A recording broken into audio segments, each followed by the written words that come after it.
Agripreneurs, ada kabar lagi nih, utamanya buat Porang Mania. Program konkret untuk komoditas satu ini yang diagendakan Kementerian Pertanian mulai terlihat loh. Faktor teknis, budidaya, pengolahan, pemasaran, hingga pembiayaan terus dimatangkan oleh Menteri beserta jajaran dirjennya. Kurs senilai 70 triliun pun sudah disiapkan untuk pembiayaan usaha pertanian.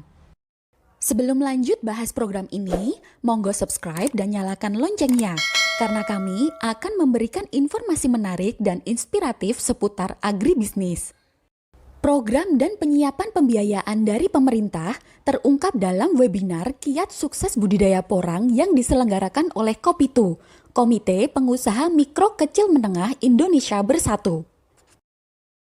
Di sini, Direktur Jenderal Tanaman Pangan memberikan kiat sukses dalam agribisnis porang agar petani bisa memaksimalkan potensi usaha budidaya porangnya.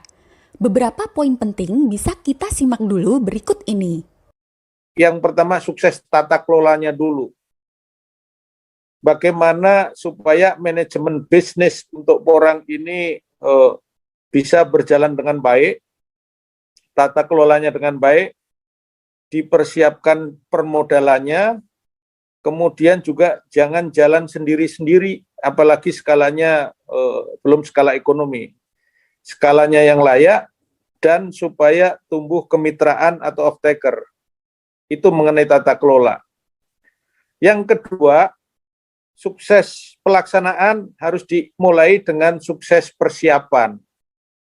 Bagaimana para petani kita supaya mempersiapkan secara cermat lokasinya itu di mana, proses budidayanya melalui metode apa, tahapannya apa, kesiapan petaninya, sekarang dalam proses pelepasan varietas beberapa lagi yang sedang usul kita proses, dan bahkan sudah mengembangkan untuk benih itu tidak hanya dari katak bulbil, tapi juga sebagian petani sudah mengembangkan dari bijinya, biji bunga, kemudian dari umbi katak. Nah, sekarang yang keempat ini dari kultur jaringan, sudah ada itu. Jadi perkembangan teknologi sudah berjalan cukup baik, besar. Jadi bagaimana menyiapkan agar di persiapan juga kita sukses, didahului dengan sukses persiapan. Sukses yang ketiga, Bapak Ibu sekalian, ini kata kunci juga, harus sukses bisa memilih benih yang baik. Benih yang baik. Misalnya kalau mau menggunakan benih dari katak, itu ada grade-nya. Ukuran besar, medium, kemudian grade yang kecil. Harganya pun juga berbeda. Kemudian juga unsur-unsurnya dicek, kualitas penampakan fisik dan seterusnya, sehingga akan menghasilkan nanti apabila ditanam juga akan menghasilkan yang baik. Jadi sukses memilih. Kalau sudah sanggup untuk memilih selain katak, silakan juga mau pakai biji, mau umbi, atau yang lebih mau kultur jaringan sudah disiapkan dan sudah ada itu ya. Kemudian dalam memilih bibit juga supaya barang itu setara dengan uang. Jadi harga kuncinya. Ada harga yang sekarang 2.500 per biji. Mekanisme pasar ini supaya dengan cermat sehingga investasi untuk bibit yang komponen terhadap struktur biaya ini tinggi bisa dipilih yang baik dan harga yang wajar. Jangan mahal. Sukses berikutnya, sukses budidaya. Kalau aspek budidaya, saya kira kriteria syarat tumbuh ada di Google dan semuanya. Sebagian besar tanaman ini bisa hidup mulai dari ketinggian 0 meter di atas DPL hingga 700, tapi yang efektif lebih bagus itu antara 100 sampai 600 meter DPL dengan naungan sekitar 60%. Jadi tanaman tumpang sari ini bisa di bawah pohon jati, bahkan di sidrap itu di integrasi dengan pisang, di antara pohon pisang ada porang. Teknik pemupukan sederhana, tidak seperti tanaman lain, sehingga mudah dibudidayakan, termasuk pengendalian organisme pengganggu tumbuhan juga tidak sulit, bisa dilakukan. dan supaya diperhatikan mengenai musim saja. Musim 1 itu sekitar 8 bulan, nanti masuk musim 2 itu 8 bulan berikutnya, musim 3 8 bulan berikutnya baru bisa panen. Ada yang nggak sabar panen duluan, begitu juga ya. Jadi bervariasi di lapangan, tetapi ikuti pedoman good agriculture practices yang sudah disebarluaskan. Bukan hanya sukses budidaya, tapi yang berikutnya yaitu sukses dalam hal panen dan pasarnya. Secara harga break-even point, sebenarnya harga sekarang juga masih di atas break-even point. Tetapi ada beberapa petani sudah mulai, waduh panen ini harga turun dan seterusnya. Ingat bahwa harga porang ini harga yang paling bagus diterima saat ini. Bahkan di saat tertentu sampai 14, 13 ribu, 12, 10, sekarang 6 ribu, 7 ribu, 8 ribu, itu pun masih sebenarnya visible dibandingkan dengan komoditas lain. Masih bagus, tetapi bagaimana menjaga, ada beberapa kebijakan, beberapa daerah melakukan mensolusi mengenai harga ini, tetapi kuncinya adalah secara keseluruhan aspek hilir. Industri hilir supaya tumbuh, supaya bisa masuk kemitraan, itu dibangun. Potensi pasarnya masih banyak di dalam negeri, itu baru 10%. Pasar luar negeri ekspor juga besar, silahkan yang diekspor bukan umbinya, tetapi harus dalam bentuk chip atau tepung, bukan umbi. Kalau ekspor bibit nggak boleh, atau harus diolah, sehingga yang diekspor adalah dalam bentuk chip atau dalam bentuk tepung. Agar dapat mengusahakan porang dengan skala ekonomi seperti yang disampaikan Dirjen Tanaman Pangan, tentunya pembiayaan usaha tani menjadi salah satu hal penting. Alternatif pembiayaan ini bisa melalui kredit usaha rakyat atau yang biasanya disebut KUR. Program pembiayaan ini sudah dipersiapkan Kementerian Pertanian yang memiliki total plafon 70 triliun rupiah.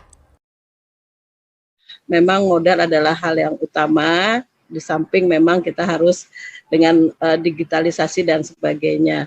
Nah, kita tahu tahun 2020 kemarin kita mengawal sekitar plafon kita 190 triliun Bapak Ibu sekalian, di mana KUR ini kita tahu bunganya cukup rendah yaitu 6%, dan di tahun 2021 kita mendapat plafon yang cukup besar 253 triliun.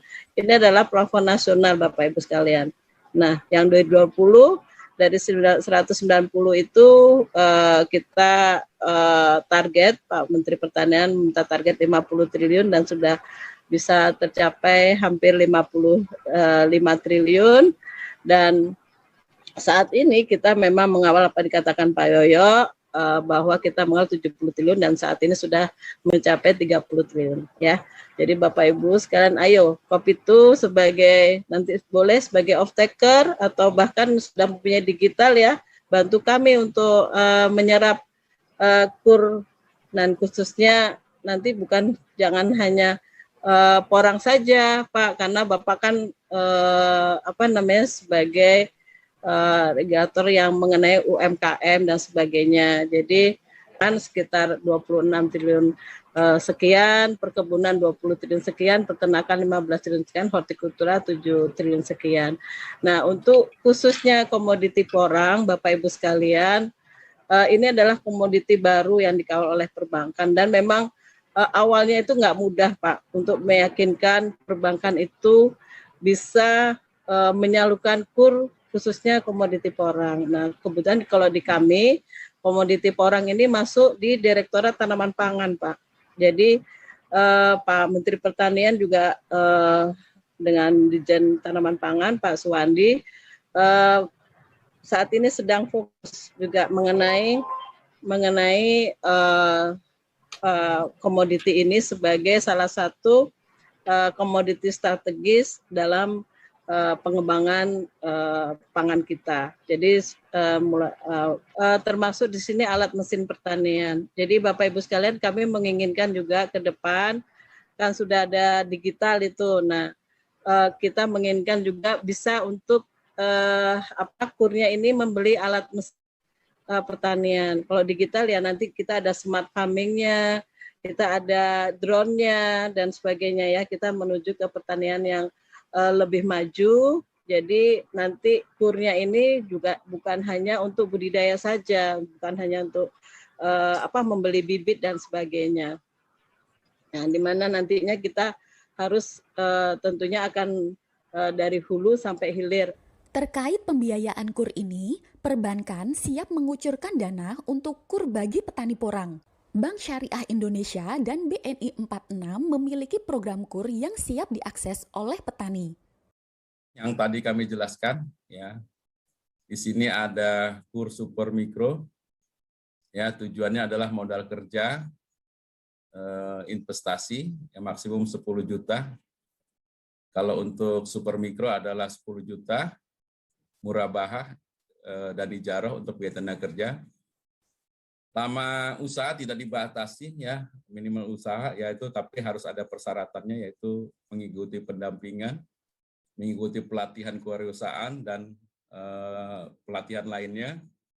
Dan khusus untuk petani ini harus tergabung dalam kelompok usaha pertanian. Ya, ini KUR Super Mikro ini tanpa agunan, ya, marginnya sama, ya, 6%. Tenornya adalah 3 tahun untuk modal kerja dan 5 tahun untuk investasi.